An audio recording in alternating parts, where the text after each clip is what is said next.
Federal Drive is presented by GEHA, Government Employees Health Association, proudly providing health and dental benefits to federal employees and their families. Visit GEHA.com. And now, The Federal Drive with Terry Gerton, sponsored by GEHA. Welcome to this holiday edition of The Federal Drive on Federal News Network. It's Friday, November 28th. I'm your host, Terry Gerton, and I'm glad you're here. Thank you for making the Federal Drive part of your Thanksgiving holiday. This hour will bring you some of our favorite conversations about recommendations from the Government Accountability Office to improve the myriad of ways our nation responds to disasters. We'll explore how aviation meteorologists help keep flights safe, but there aren't enough of them. And big opportunities to improve how the nation disposes of its nuclear waste. Those stories and much more ahead during this special holiday edition of the Best of the Federal Drive. But first, preventing and responding to incidents of domestic terrorism requires federal, state, and local assets to work together.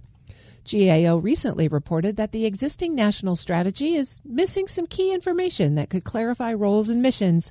Here with more is the Director of Homeland Security and Justice Issues at GAO, Triana McNeil. Triana, thanks so much for joining me again. Thank you for having me. You've got a new report out, Implementing an Effective National Strategy to Address Domestic Terrorism. It's good to know there is a strategy. Let's start with who's responsible for it. So the National Security Council, they authored this strategy and they coordinate with a number of key agencies to implement it. And of course, they got a lot of input from a lot of these agencies. So in addition to the National Security Council, you've got the Department of Homeland Security, you've got the FBI, you've got the National Counterterrorism Center, you've got the Office of Director of National Intelligence, as well as Treasury, VA, Health Human Services, as well as DOD. Some of those might surprise people, but to counter domestic terrorism, it really does take an all-of-government approach. As GAO assesses these sorts of whole-of-government strategies, you have a framework that you use to compare. You've got 6 factors in the framework. What are those that you look for in an effective national strategy? The first one is purpose, scope, methodology. And we really want to understand, is this strategy, does it encompass clarity and focus?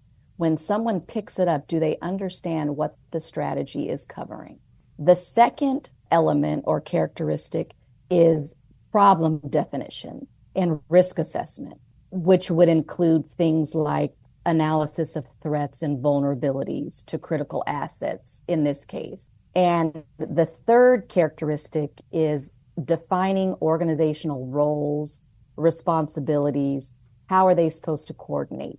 The fourth characteristic is all about the goals and performance measures and how you track progress that's being made. The fifth characteristic is about integration and implementation. And the most, I won't say most important, but very important characteristic is resource and investments. You might lay out all these different activities, but without having committed resources, it's going to be hard to successfully implement and achieve the goals in the strategy. I'm speaking with Triana McNeil, Director of Homeland Security and Justice Issues at the Government Accountability Office. Triana, in light of that framework, how did this strategy fare? What we found was a lot of steps had been taken by the Biden administration. So there were 4 pillars outlined in this strategy: sharing information, preventing domestic terrorism, disrupting and deterring domestic terrorism, and confronting long-term contributors. And they had specific activities for each of those 4 pillars. It totaled 58 activities across all these different agencies that needed to occur. We found that 48 of the 58, they had done some type of activity. So there was a lot of movement and action. However, when you look at the strategy with those 6 desirable characteristics in mind, it fell short on a number of fronts. So we gave credit. Yes, there was purpose and scope in the strategy. Problem was defined. Was there a risk assessment, analysis of threats and vulnerabilities to critical assets? No. Organizational roles, responsibilities, coordination. I think that just because a lot of these agencies have statutory missions, they were able to define to a certain extent organizational roles and responsibilities, but they were lacking on a number of fronts. I think for the federal agencies, there was some clarity, but it really lacked information about how non-federal partners were to contribute to countering domestic terrorism. The state and locals that we spoke with really lacked any kind of insight into the role that they could play, and they play a critical role. And then when you're looking at the integration of this strategy with the other more agency-specific plans and activities that they have in place, there was improvement needed there.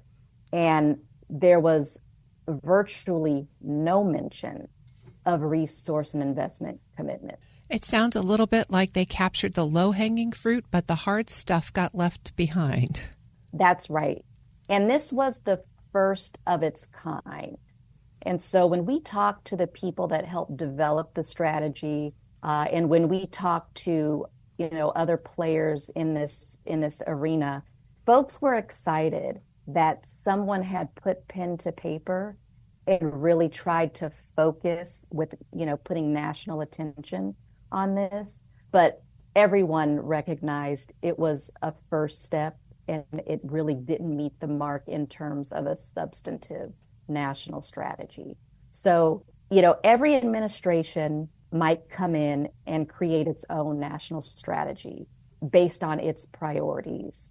And what we found towards the end of our report, the Biden administration was going out, the new Trump administration was coming in, and it was made clear to us that this 2021 strategy would likely be replaced. And so the latest information that we have is within a month or so, we might see the new Trump administration's domestic terrorism strategy. And I really hope that they use this report as a guide as they're developing their new strategy. Absolutely. Time will tell. That level of coordination is so complex, especially when it's cross-agency, but also cross-level. This is a real intergovernmental problem. So let's just talk maybe about one recommendation, how to bring the non-federal partners into this collaboration. What does GAO suggest? We recommended that DHS and DOJ better communicate how they are countering domestic terrorism with their non-federal partners, and to explain and prioritize how state and locals specifically, but also private sector partners, can contribute to that effort. And so when we were looking at the 2021 strategy, it was a thin public document. The Meteor document that really laid out some of the granular level details and activities that each individual agency would play to achieve the goals, that was classified. It was recently made public earlier in April. Having a document like that is what the state and locals were telling us they needed. They did not see that classified document, and that would have provided them much more insight into the roles that they could play. So that's the type of recommendation that we made to both DOJ and DHS.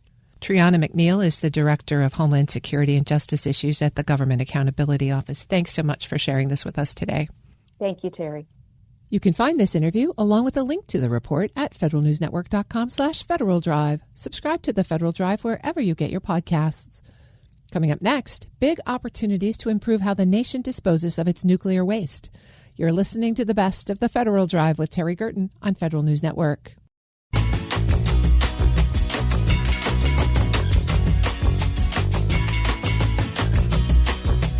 Welcome back to this special holiday edition of the Best of the Federal Drive with Terry Gerton on Federal News Network.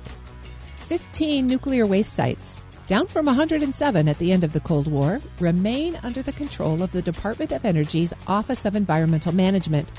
A recent report from GAO suggests there are billions of dollars to be saved from optimizing the disposal plan for this waste. Here with more details is the Director for Natural Resources and Environment at the GAO, Nathan Anderson.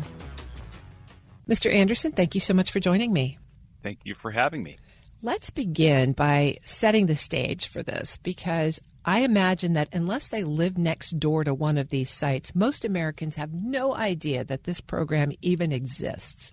So tell me a little bit about the Office of Environmental Management inside the Department of Energy and what it's responsible for. Happy to, and I'll share a couple different descriptors that can help paint a picture. When the Cold War started, we entered into a decades-long enterprise of weapons production. When the Cold War ended, we had to clean up the mess from atomic weapons production. Department of Energy's Office of Environmental Management is tasked with cleaning up the legacy of the Cold War and the early Manhattan Project era. And what that means is there has been quite a bit of work over the 35 or so years since the office's inception. There were originally 107 sites. The office has cleaned up 92 of those, so 15 remain. However, it's those 15 that remain are the largest, the most difficult, the thorniest, if you will, of the department's responsibilities.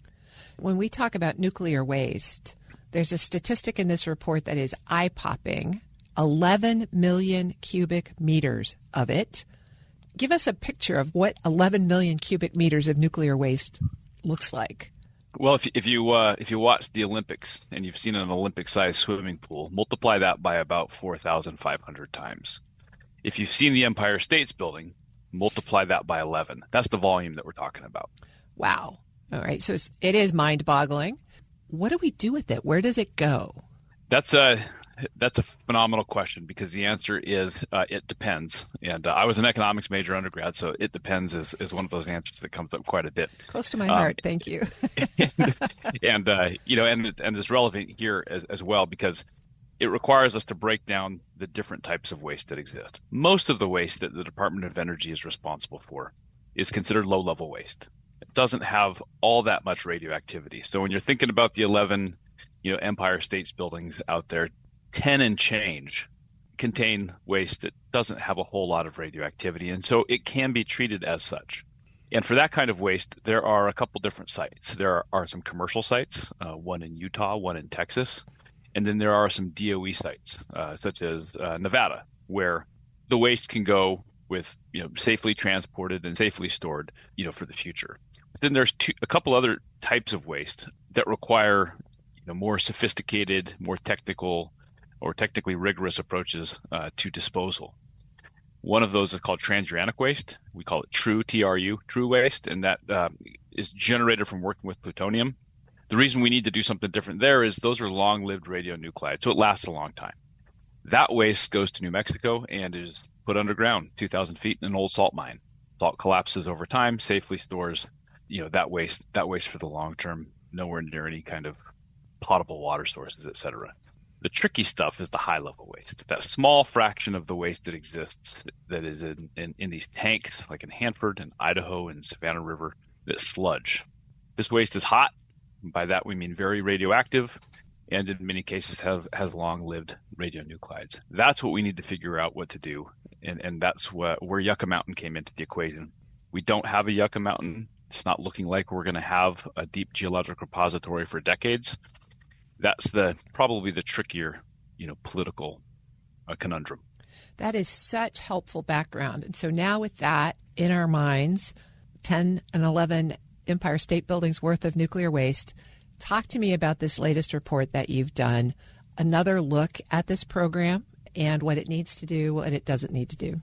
Happy to. So this latest report, came about with the intent to paint a broad picture, to look at everything within the Department of Energy's areas of responsibility for nuclear waste disposal. All the different types of waste that are generated, all the different possible disposal sites. And it was done with taking into account the backdrop of the status quo exists because of agreements DOE has made with these individual sites at these states that didn't take into account the needs of other states. So we've got 15 sites remaining: Washington State, California, New Mexico, South Carolina. Agreements were made with state regulators, irrespective of some of the commitments that were being made in other states. And what that means is now DOE over time has learned it can't make all of its commitments. It can't meet all of the obligations under these variety of agreements. And so we looked at some of the constraints that keep DOE from being able to meet all of its agreements. And we did like an innovative methodology is how I will label it. We optimized. If you can imagine, you live on a cul-de-sac with 15 houses. Everybody's placing their individual orders through Amazon Prime or FedEx or UPS. Those companies have optimization analysis that would allow for one delivery at all 15 of those locations. DOE doesn't have that. DOE doesn't have the optimization analysis that can optimize logistics. So we did that using available data and found that billions of dollars can be saved by simply resequencing what waste is shipped from what site at what time to what location. I'm speaking with Nathan Anderson. He's the Director of Natural Resources and Environment at GAO. Billions of dollars through resequencing. What would the steps need to be to actually make that happen? That question gets right to our recommendations, because at the end of the day, the status quo does need to change for DOE to be able to not only meet its responsibilities, but to meet its responsibilities in such a way that is a responsible steward of taxpayer dollars. One, DOE needs to have the optimization analysis that backstops some of these decisions that could be better. Secondly, DOE needs to engage with the states. The states have these agreements in place that they entered into in good faith. DOE needs to create a forum where everybody can talk to each other, and DOE can help explain the different commitments that exist and how some of these regulatory agreements are going to need to change to allow for a more optimal sequencing of waste disposal. And if I can add one more thing to that, that discussion needs to be informed by what I would call an integrated disposal plan.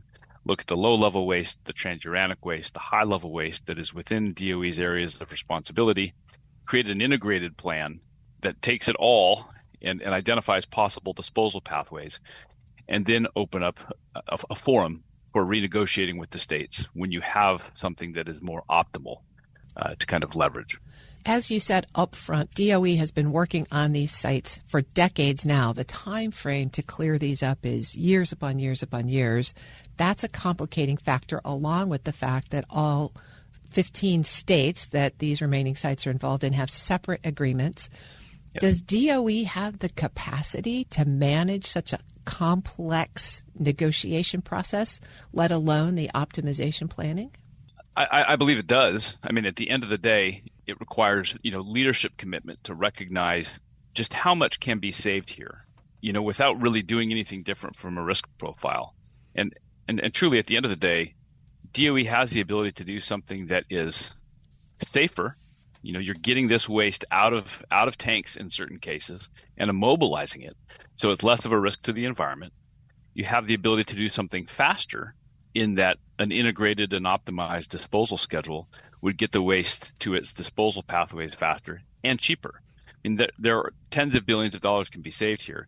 So when I say leadership commitment, what I mean is it needs to be prioritized within the realm of the Department of Energy to recognize just the substantial benefits that can be met. Once it's prioritized, then yes, the DOE does have the capacity to do this analysis and engage with the stakeholders. Is the reduction in timeline the principal generator of those billions of dollars of savings? It's part of it. Certainly part of it is minimizing hotel costs for certain types of waste. But there are other substantial savings that can be created by treating the waste in a risk-informed way.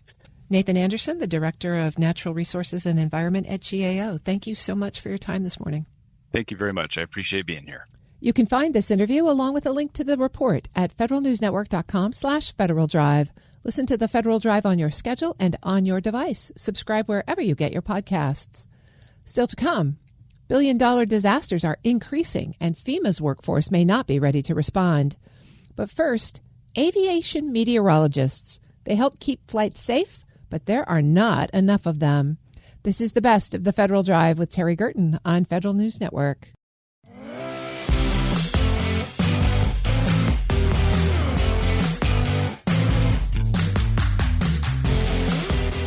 Welcome back to this special holiday edition of the Best of the Federal Drive with Terry Gerton on Federal News Network.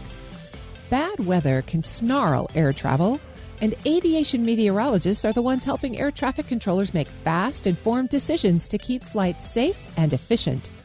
But a recent GAO report finds that staffing at FAA's Center Weather Service units has dropped to critical levels, adding to the stressors already challenging the airspace system. Here with more details on their findings and recommendations is the director of the Physical Infrastructure Team at GAO, Derek Collins. Mr. Collins, thank you so much for joining me. Thank you for having me, Terry. GAO has just released a report on the staffing situation around aviation meteorologists. I want to begin by having you tell me what those people are and what they do. Sure. So as the flying public knows, bad weather can cause havoc on our best-made air travel plans.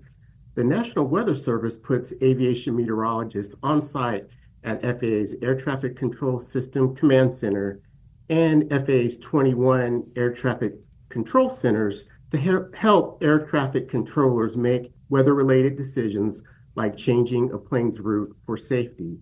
These meteorologists provide this support 16 hours a day, 7 days a week, and it can include specialized briefings and tailored weather forecasts to support the flights. So anyone that's ever flown out of Miami or Tampa in the summertime knows about these people and what they do then. Or like myself, flying out of DFW on a regular basis. So what did you find out about the staffing issues surrounding this important function? So Terry, our bottom line is we found that the meteorologist staffing levels were creating a strain on the staff to provide the needed services. And further, that FAA has not yet identified risks to the safety and efficiency of the national airspace system posed by the current staffing levels. You know, we found that the number of active meteorologists as of June 2025 was 69, with only 8 of the control centers fully staffed and 5 control centers with just 1 or 2 meteorologists. According to the Weather Service and an association representing the meteorologists, this has strained the remaining staff as they try to provide service 16 hours a day, 7 days a week. So 69 are there. What's the target level? How many vacancies do we have? So under the interagency agreement that is set to expire at the end of this month, and this agreement is with FAA and the Weather Service, the command center should have 6 meteorologists, and each of the control centers should have 4 meteorologists. Now, an amendment to the agreement capped staffing at 81 positions, but it did not specify the distribution across the centers. So as I mentioned, you have 5 control centers that just have 1 or 2 meteorologists, such as Oakland with 1 and Washington, D.C. and Boston with 2. The report uses a phrase I think is really important here. It calls this one more stressor on the national aerospace system. What are the operational consequences of these staffing shortfalls? So this is one of the things that stood out to us as we were doing the work, is that the national airspace system is already under strain with air traffic controller shortages and periodic equipment failures in the aging traffic control system. The potential compounding effects of current aviation meteorologist staffing levels on the safety and efficiency of the national airspace system is concerning. You know, the bottom line here is the overall system is stressed. Do you have any particular incidents that you would highlight that resulted from this shortfall in aviation meteorologists? So I don't want to specify a specific incident. I think the general concern that we have regarding the meteorologists is they've had to work overtime, forego leave, cover 2 or more areas of responsibility at one time, to continue to provide support services 16 hours a day, 7 days a week. And the association representing the meteorologists also noted the strain on the meteorologists and said that they're suffering from burnout, fatigue, and low morale. Has the staffing issue been affected by the Trump administration's optional departures? Have people taken the opportunity to retire early or separate? So the staffing issue is longstanding. FAA told us that attrition is why they've averaged about 81 meteorologists from 2019 through 2024. But others have pointed to retirements and the deferred resignation program, as well as the hiring freeze as additional stressors towards hiring these meteorologists. I'm speaking with Derek Collins. He's a director in the physical infrastructure team at the Government Accountability Office. One of the other things in this report, Derek, is that it says the FAA hasn't fully identified the risks posed by low staffing. As I read your findings, it sounded a little bit like the National Weather Service and the FAA were kind of pointing fingers at each other, saying, it's your problem, no, it's your problem. What does GAO recommend here in terms of solving, recruiting, hiring? How do you get more aviation meteorologists on the job? So FAA has ultimate responsibility for the safety and efficiency of the national airspace system and has broad authority to regulate and oversee the use of that authority to ensure their responsibilities are met. Therefore, we're recommending that FAA consult with the Weather Service to first fully identify the potential risk to safety and efficiency caused by the current meteorologist staffing levels, and then take urgent action to adjust them. The Department of Transportation concurred with our recommendation and stated that it's collaborating with the Weather Service on these issues. Is consulting urgent enough? What we're asking is for them to take action. So the first step is to identify the risks to safety and efficiency, and then once those are identified, move forward with identifying those actions. Now, FAA and the Weather Service are partners in this, and so the expectation is that they work together to solve the problem. You spoke with airlines and meteorologists and air traffic controllers as you did this report. What concerns did they raise, and how did their perspective shape your recommendations? So the airlines and industry stakeholders were definitely concerned about various issues regarding the staffing levels, and primarily being safety concerns due to overworked meteorologists, and then the loss of local expertise when services are conducted by a backup meteorologist. The work that the meteorologists do at the local control centers is highly specialized to that specific center and that airspace, and so it can be difficult for a backup to come in and understand the airspace as well as someone who works in it on a regular basis.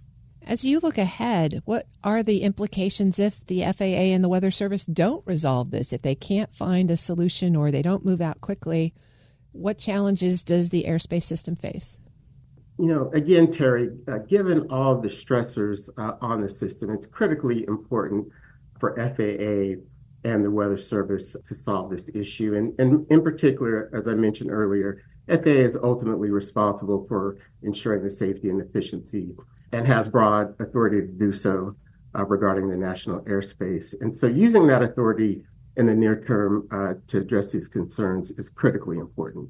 If you were sitting at the table with the FAA and the Weather Service during this consultation, are there particular actions you would suggest that they pursue?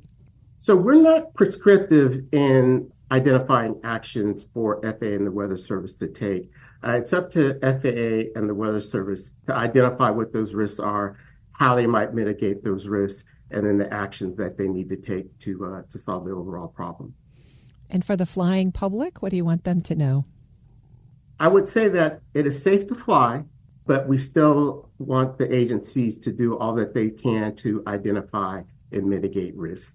I've been speaking with Derek Collins. He's a director in the physical infrastructure team at the Government Accountability Office. Thank you so much for joining me. Thank you, Terry. You can find this interview and a link to the report at federalnewsnetwork.com/Federal Drive. Listen to the Federal Drive on your schedule. Subscribe wherever you get your podcasts. Up next, billion-dollar disasters are increasing, and FEMA's workforce may not be ready to respond. You're listening to the best of the Federal Drive with Terry Gerton on Federal News Network.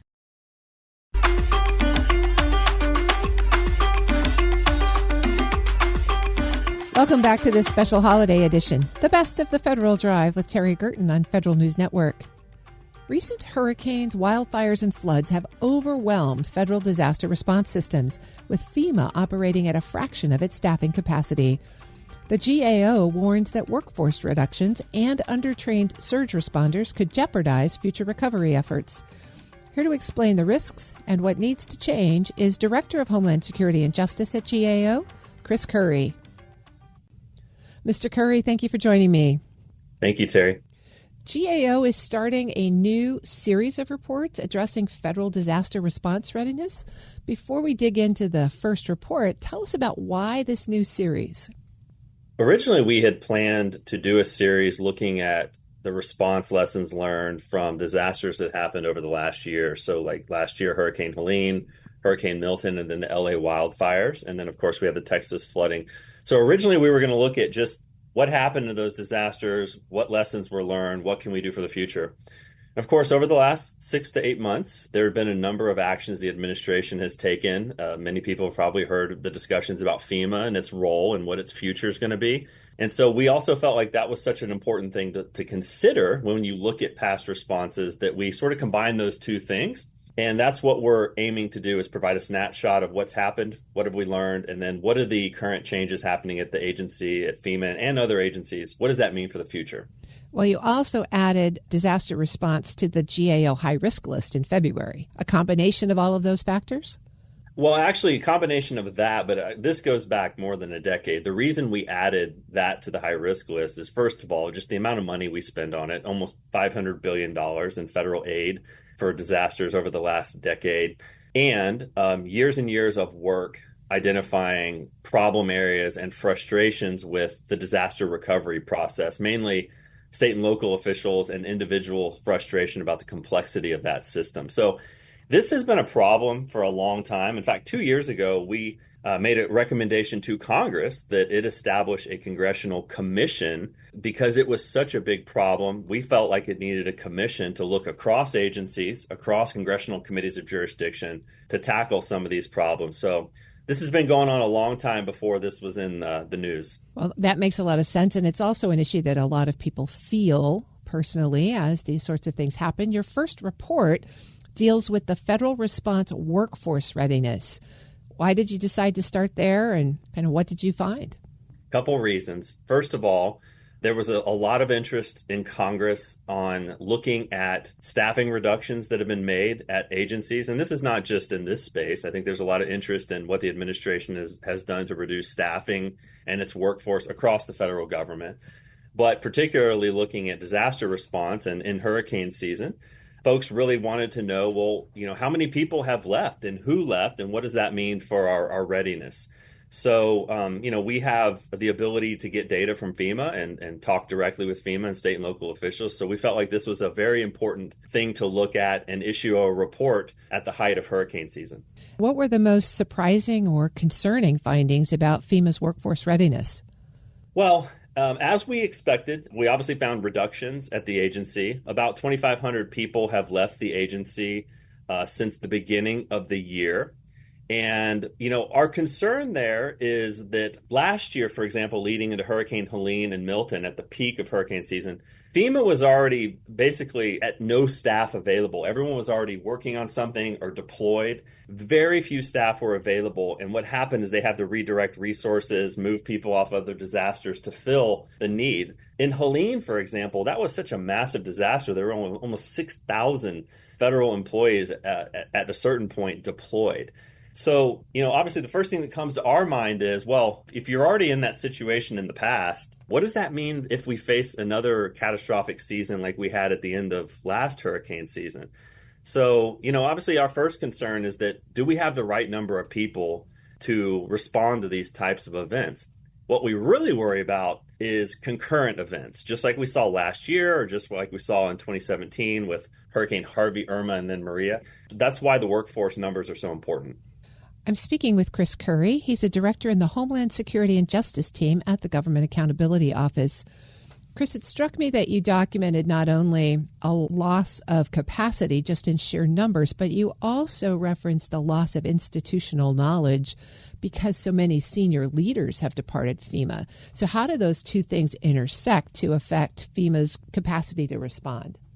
This was a natural thing that happened, I think, because of the way the administration decided to reduce its workforce. One of the things it did is provided early retirement incentives. And so, who's going to take those? It's going to be your most experienced staff. So a lot of the FEMA staff that have managed hundreds of disasters, run many of their regions, are the very people that decided to take these early retirements. So when you lose that kind of institutional knowledge, you lose a lot of perspective and insight about how to avoid past mistakes and how to really respond proactively and effectively. So it's a concern when that happens. It's not to say there aren't still a lot of great experienced people at FEMA, but when you lose that many people, it's a concern. Also, honestly, we get concerned about morale. You know, when people are losing their jobs or they're walking on eggshells, they don't do their best work. So it's a concern from multiple angles.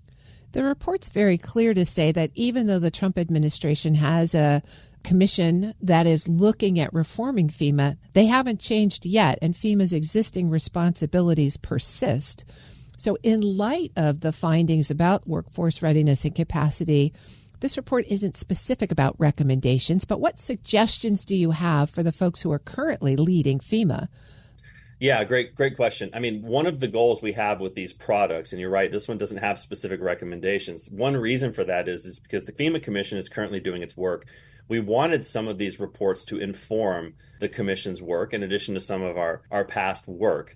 And so we're hoping it does that. And on the issue of FEMA still having the same responsibilities, I mean, just as an example, just this morning, FEMA declared and approved 6 new disaster declarations. So the point we wanted to make is, besides all the talk and the rhetoric around changes at FEMA or changes in roles and responsibilities between the levels of government, today nothing has changed yet. And FEMA has not communicated anything to the states and localities in a concrete way. So if you're a state or a locality, you're trying to figure out, well, as I prepare for a hurricane or a wildfire, what can I expect from the federal government? And this is what we heard from states. It's hard in this space. What you don't want to do when you're preparing for disasters is have any sort of question about roles and responsibilities. That was how we got ourselves in the predicament leading up to Hurricane Katrina, which resulted in a number of response failures. You make the point that FEMA doesn't act alone in these disasters. The Army Corps of Engineers, EPA, many other federal agencies have to be mobilized in case of a natural disaster. Does this loss of capacity at FEMA impact their ability to collaborate in cross-agency environments? Yes, I mean, there's fewer people at FEMA, so it does have an impact. But actually, this is a huge takeaway that if you take anything away from this, I think this is really important. There's a cumulative effect to all these reductions. So this is not just a FEMA issue. FEMA is the quarterback, so to speak, of the federal response, but many other federal agencies, Department of Transportation, the Corps of Engineers, EPA, Department of Defense, they are all responsible for doing what FEMA tells them to do in a response. Many of these agencies, and we documented in the report, such as the Corps of Engineers and EPA, they have lost staff as well. And so they are not in a position to respond as effectively. Also, FEMA has a surge force of volunteers and DHS and other components it uses, and they have right now about half of the number of people in that volunteer force that they had last year. So this is not just a FEMA problem. This is why we named the report the Federal Response Workforce, because it's the whole federal workforce, not just FEMA. I've been speaking with Chris Curry. He's a director in the Homeland Security and Justice team at the Government Accountability Office. Thanks so much for explaining this report for us. Thank you so much. You can find this interview and a link to the report at federalnewsnetwork.com/Federal Drive. Subscribe to the Federal Drive wherever you get your podcasts. The Federal Drive with Terry Gerton is produced by Eric White and Michelle Sandiford. Our web editors are Daisy Thornton and Stephanie Wright. For the latest updates, stay with federalnewsnetwork.com or follow us on Facebook, YouTube, and LinkedIn. Up next, the top national headlines from CBS News and the Federal Newscast. I'm Terry Gerton. Thanks for joining us.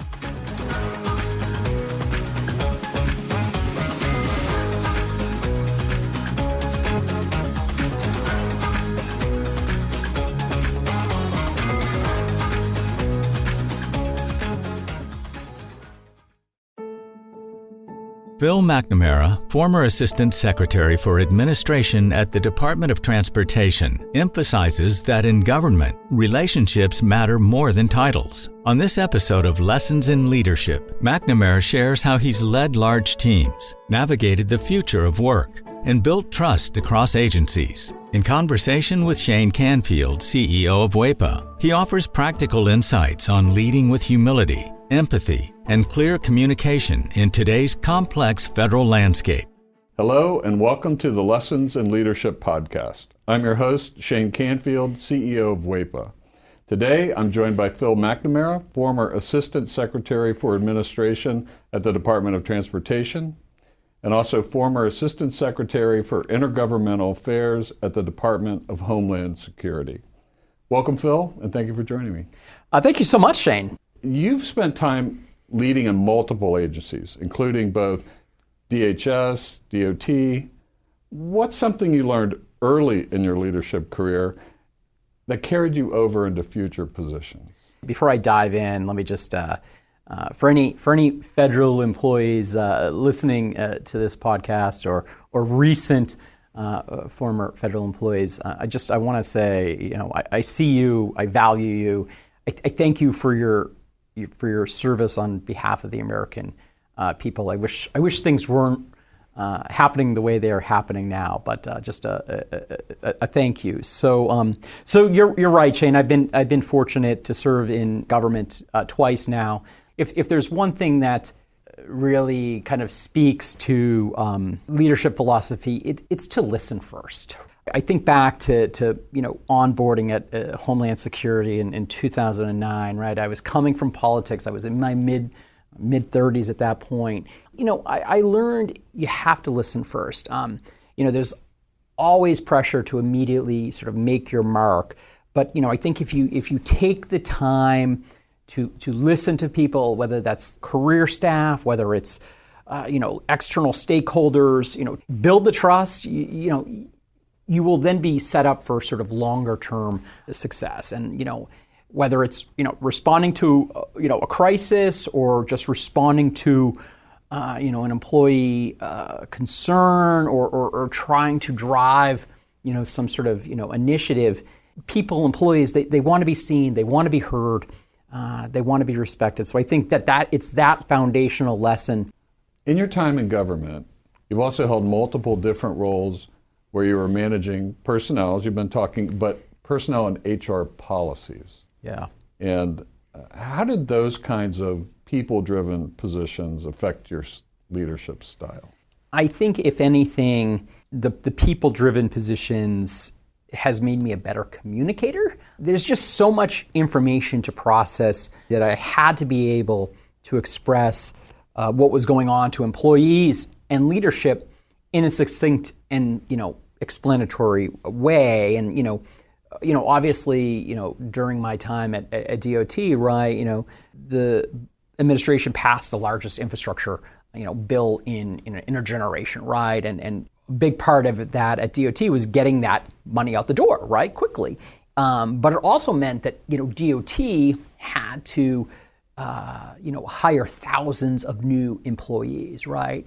Here I was, right? I had to learn about all these hiring authorities that we could figure out a way to expedite hiring and meet the demands of what the administration wanted us to get accomplished. And, I couldn't go to Secretary Pete, right, and start talking to him about the intricacies of Title V or OPM regulations for delegated hiring authorities and everything that was entailed there in the same way that I could talk to my HR directors about that, right? So I had to find a way to, get the information to where it needed to be in the form that was most useful to the audience, right? It's sort of like, what is your audience, right? And I think that really helped me cut through what was necessary and what was sort of, fluff. Absolutely, I agree with that completely. And was there a time when you had to make a difficult decision as a federal leader? And if you could unpack that a little bit, how did you work through that challenge? Looking back, I think one of the hardest things we dealt with was in 2021 as we were sort of, we were all remote. We still had thousands of air traffic controllers that had to report on site. But for the most part, DOT we were doing this remotely. And so, how were we going to bring employees back to the office in a safe way?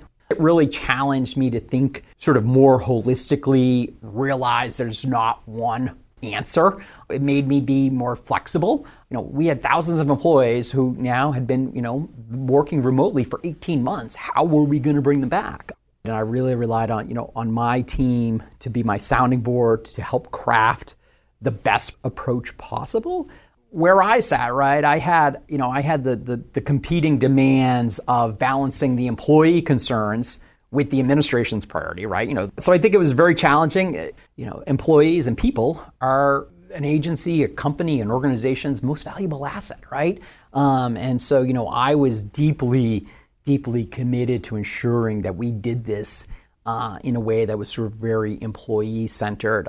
That, I think, was one of the hardest challenges we solved. And, fast forward now to, 2025 with the Trump administration and just, a full-fledged 5 days a week back in the office. I don't know if anyone's really figured out the magic sauce on this, whether it's the federal government or the private sector. Everyone's still grappling with that. Yeah. If you were to go back to the start of your career, what's one piece of advice that you would give yourself now? The first that's really easy is just to take a long view, right? Which is that, you can get so wrapped up in whatever you're dealing with in the here and now in that day, and then just kind of take a step back and say, will any of that really matter in 5 months or 5 years? And if if it matters in 5 years, okay, yeah, invest the time and the emotional energy into it. And I think the other thing that just I would tell myself, and a constant reminder is, people will say, oh, will you meet with this, young person who's just graduating college and looking for a job? Or will you meet with this intern who's down in DC for the summer? And I always say yes. No matter how busy my calendar is, I will always say yes. And what I always tell interns and folks starting out, early in their career here in DC is relationships matter more than titles. Early on, right, you're running this rat race, and you're trying to climb the ladder and get to that next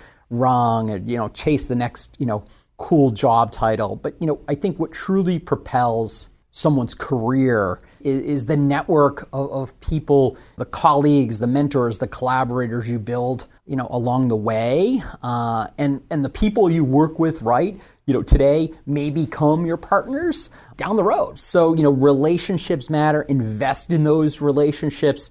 You have to show up with respect, shared values, mutual trust. But I'd say invest in relationships is just the constant reminder. Who is one person, it can be somebody you know personally or somebody well-known, who has impacted your leadership style? You're not going to get me to pick my favorite. But, one thing I will say I took away from my most recent boss, Secretary Pete, was just a reminder why we're doing the work we're doing, right? In particular, I think in the federal government, and it's so easy, right, to talk in either jargon, acronyms, and so I mentioned earlier the infrastructure law, and so for instance, there's a brand new grant program in the infrastructure law called the Bridge Investment Program, and it was, I think, $15 billion over 5 years to essentially repair, rehabilitate poor or at risk of being poor, failing bridges across the country. In the federal government, we can talk about it as the Bridge Investment Program and $15 billion, right? And, what Secretary Pete always challenged us to do is talk about that in ways that average Americans would understand, right? And so what average Americans understand is if they have a bridge in their community, and that bridge is frequently having detours or lanes of the bridge have to be sort of taken out of service, and that causes delays. Well, we can talk about the investment we're making, and we're going to repair that bridge, and it's going to be more safe, and it's going to reduce delays or detours, and it's going to save you time on your commute. That's far different than talking about a $15 billion bridge investment program, right? Anytime he would always challenge us just to constantly make the work we're doing matter to the American people. And so that's something that I take with me. Well, this has been absolutely wonderful, Phil. Thank you so much for your time. And thanks to everybody for tuning in. This is Shane Canfield, CEO of WEPA, reminding you to empower your team and embrace challenges. Until next time on Lessons in Leadership. Find the full podcast and future episodes of Lessons in Leadership on the Federal News Network app and anywhere you enjoy your podcasts.